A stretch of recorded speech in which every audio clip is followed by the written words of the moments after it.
مولانا صاحب محمد علی صاحب سویڈن سے یہ پوچھتے ہیں، میرا سوال یہ ہے کہ میں زکوٰۃ دینا چاہتا ہوں اور میرے ایک ماموں بہت بوڑھے ہو چکے ہیں، کرائے کے مکان میں رہتے ہیں، ان کے 3 بچے بھی ہیں، ذرائع آمدنی ان کا کوئی نہیں، تو کیا میں اپنے ماموں جان کو زکوٰۃ دے سکتا ہوں؟ یہ بہت اچھا سوال کیا، پہلے بھی لوگ پوچھتے رہے، تھوڑی دیر پہلے اس بارے میں ذہن صاف کر لیں کہ جو رشتہ دار ہیں نا، غریب بہن ہے، بھائی ہے، چچا پھوپھی وغیرہ، ان کو زکوٰۃ دینے سے دوہرا ثواب ملتا ہے۔ ایک صلہ رحمی کا ملتا کہ رشتہ داروں کا خیال کیا، ایک زکوٰۃ کا ملتا۔ اس لیے پہلے اس حلقے کو دیکھنا چاہیے کہ میرے اپنے جو ہیں ان کا کیا حال ہے۔ یہ عجیب بات ہوگی کہ اپنے گھر کے بھوکے مر رہے ہیں اور آپ زکوٰۃ تقسیم کرتے پھرتے ہیں، تو یہ بالکل ٹھیک ہے، وہ دیں ان کو زکوٰۃ۔ اور اس میں بھی زیادہ یہ نہیں دیکھنا چاہیے وہ کام نہیں کرتا، یا کوئی کام بھی کئی بچے کرتے ہیں یا آدمی کرتے ہیں، مگر نہیں پورا گزارا ہوتا، مہنگائی کا زمانہ، وہ بھی لے سکتے ہیں، لوگوں کو دینا چاہیے۔ یہ نہیں کہ بھوکا مرتا ہی کوئی سڑک پر آئے تو دینا نہیں۔ حضرت عمر بن عبدالعزیز کے زمانہ میں اس طرح ہوا کہ بیماری پھیلی اور جنگل میں جو جانور تھے نا چرواہوں کے، جن پر زکوٰۃ لگتی تھی، بکریاں بھیڑیں وغیرہ بہت مر گئے، ریوڑوں کے ریوڑ مر گئے۔ تو آپ نے اپنے گورنروں کو لکھا کہ جو باقی ہے نا ان کے پاس، اگر وہ اس حد تک ہیں جن پر زکوٰۃ لو، اور پھر پلے سے ان کو دو، جو باقی ان کی لے لو اور پلے سے دو، تاکہ یہ نہ چھوڑ نہ جائیں دل اور کاروبار بند نہ کر دیں۔ اس لیے اگر کوئی کارخانہ دار یا دوسرا اس طرح ڈوب گیا نا تو دیکھتا نا کارخانہ ہے، یہ اس کو پاؤں پر کھڑا کرے، اس سے ہزاروں آدمی روٹی کما رہا، بھوکے مرنے والوں کے لیے صرف یہ نہیں۔ اس لیے فقراء اور مساکین کا ذکر آیا ضرور پہلے کہ غریبوں اور مسکینوں کو، آگے کیا والغارمین، کہ جو قرضے کے بوجھ چلے دب گئے نا، کسی طرح گردش ہوئی بیچارے قرضے کے نیچے آ گئے، ان کا خصوصی ذکر کیا کہ مقروضوں کی جان چھڑاؤ۔ مولانا صاحب محمد سرفراز صاحب یہ پوچھتے ہیں، نعت اور منقبت پڑھنا۔ ایک بات رہ گئی، وہ کہہ یہ جو ہمارے فقہ والے لوگ ہیں نا، یہ تو مانتے ہیں کہ جو ادھر ادھر کی شاخیں نا، بھائی بہنیں ہیں، چچے بتیجے، ان کو دے سکتا ہے، مگر جو انسان کا اصول ہے نا، جڑیں جن کی یہ اولاد ہے، دادا دادی نانا نانی اوپر کو آدم تک، ان کو نہیں دے سکتا، اور جس کی اپنی شاخ ہے نیچے، بیٹا بیٹی اور ان کی اولادیں، نہ اوپر والوں کو دے سکتا، نہ بے شک بھوکے مرتے رہیں، سائڈوں پر جو ہے نا بھائی بہنیں پھوپھیاں ان سب کو دے سکتا، مگر بڑے بڑے نیک رمانے کا یار اس کی کوئی دلیل ہے؟ کس قرآن حدیث میں یہ فرق آیا؟ اس لیے آپ کے اگر والد جو ہیں دادا وہ غریب ہو گئے ہیں یا قرضے کے نیچے ہے تو صرف یہ اس کو سزا دینی کہ وہ باپ کیوں تھا؟ اگر آپ سے جدا دیں، بچہ بھی جدا، بیچارہ بیٹا کسی ایسی مصیبت میں پھنس گیا کہ تباہ ہو گیا، تو باپ اس کو زکوٰۃ دے۔ یہ جو اصول فروغ کا فرق کیا نا، یہ بھی جعلی ہے، کوئی نہیں۔ مسکین اور فقیر ہونا چاہیے، مقروض ہونا چاہیے، دینا چاہیے ایسے لوگوں کو۔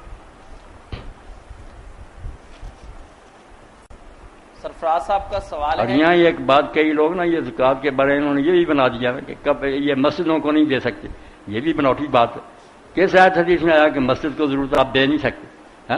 وہ اللہ کا گھر بن رہا، لاکھوں 2 لاکھ لا کر دو، آپ کی زکوٰۃ بھی ادا ہو جائے۔ بنا المساجد، امام راضی لکھ لیں، اللہ نے جب فی سبیل اللہ کا 8 مدیں بیان کیا، اس میں ایک کا فی سبیل اللہ، کہ اللہ کی راہ کے جتنے کام ہیں جو کسی کا اپنا پرائیویٹ معاملہ نہیں، صرف رب کے کام ہے، اس میں سرائے بنانا مسافروں کے لیے، مسجدیں بنانا، راستے انہیں پل تعمیر کرنا، سڑکیں خراب انہیں درست کرو۔ دیکھو کتنا بڑا فنڈ ہے یہ کہ دو، تاکہ یہ سارے مسافر، جب مسافروں کا ذکر ہے تو مسافر یہ ہے کہ اس کی جیب کٹ گئی ہو، نہیں، مسافر اپنے گھر میں ٹھیک ٹھاک ہے، مگر جو اس کے لیے راستے چاہیے، رہنے کے لیے سرا چاہیے۔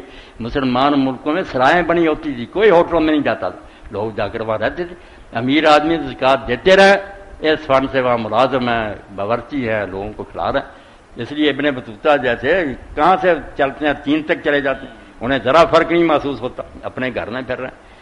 زکوٰۃ کو اپنا کھانے پینے کے لیے کہ مسجد کو نہیں لگتی، مدرسے کو لگتی، مولوی مدرسوں کے لیے لیتے ہیں، اور پھر کہتے ہیں نہیں ویسے لے لیں تو ٹھیک نہیں، طالب علم کا ہاتھ لگائیں، طالب علم کو بلاتے ہیں، اس کو دو، یہ مسکین ہے، وہ لیتا ہے، پھر اسی وقت سے کہتے ہیں واپس دے دو، لے جانے نہیں دیتے طالب علم کو، اگر اس کو دے دیا مالک ہے تو جاتا تو جانے دو، پھر اس کو پھر جمع کرا دیتے۔ اس کو ہیلا کہتے ہیں کہ ہم نے ایک ہیلا نکالا، ایسی مکاریوں کی کیا ضرورت ہے؟ آپ مدرسے میں دیں، طالب علم پڑھے نہیں، بلکہ یقین جانے ہم علماء کو جو بھوکا مارا ہے ان لوگوں نے، دین اسی لیے غریب ہو گیا کہ کون اتنی کتابیں لے، ایک ایک کتاب کی 110 جلد ہے، آپ زکوٰۃ نہیں دیں کہاں سے لے گے؟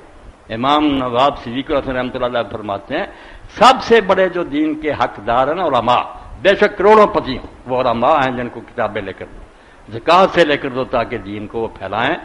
دین کو سمجھو یار، کیوں اپنا من گھر دین بنا رکھا؟ مسجدیں آباد کرو، مدرسے بناؤ، علماء کو دو، ضرورت ہو، یہ نہیں کہ اپنا الو سیدھا کرنے کے لیے مولوی کھاتا پیو، نہیں ٹھیک بات۔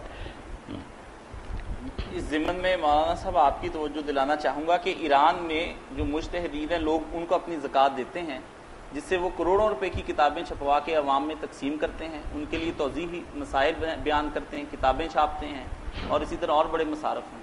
تو کیا یہ ان کا یہ جو ہے نا کہا کاشف ہے، یقین جانے شیعت اسی لیے ختم نہیں ہو سکی۔ یہ جو امام کے بعد انہوں نے مجتہد کا مقام بنا لیا نا کہ امام تو اس وقت غائب ہے مگر یہ اس کے نائب ہیں، یہ دین بتاتے ہیں۔ ان کے پاس زکوٰۃ، خمس، 5واں حصہ، یہ ہم لوگ کہتے ہیں شیعہ زکوٰۃ سے بچنا چاہتے ہیں، اور زکوٰۃ کیا ہے؟ 40واں حصہ۔ خمس کیا کہ سال کے بعد جو بچانا آپ کے پاس کرے، بے شک وہ نمک مرچی ہے، آپ نے سب کا 5واں حصہ دینا ہے، 5واں حصہ، اور وہ عالم کو بھیجنا ہے۔ عالم پھر یتیموں، مسکینوں، بیواؤں کی خبر لے گا، مدرسے چلائے گا۔ اس لیے وہاں کئی ہزاروں طالب علم پڑھ رہا ہے، مفت ان کو گرین کارڈ ملے، بازار سے جہاں جائے سودے خریدے، کوئی ان سے رقم نہیں مانگے گا، حکومت ادا کرے گی۔ کوئی عقل کرو، یہ تنظیم ہی بیٹا انہیں بچایا آ رہی ہے۔ وہ امام کے نائب سمجھ کر نا ان کی تقریر کرتے ہیں، مدد کرتے ہیں۔ یہاں جو لیتے ہیں علماء وہ اپنے گھر بنا لیتے ہیں، دین کا کچھ نہیں کرتے۔ کچھ وہ ہیں جو دیتے ہی لوگ۔ مولانا صاحب وہاں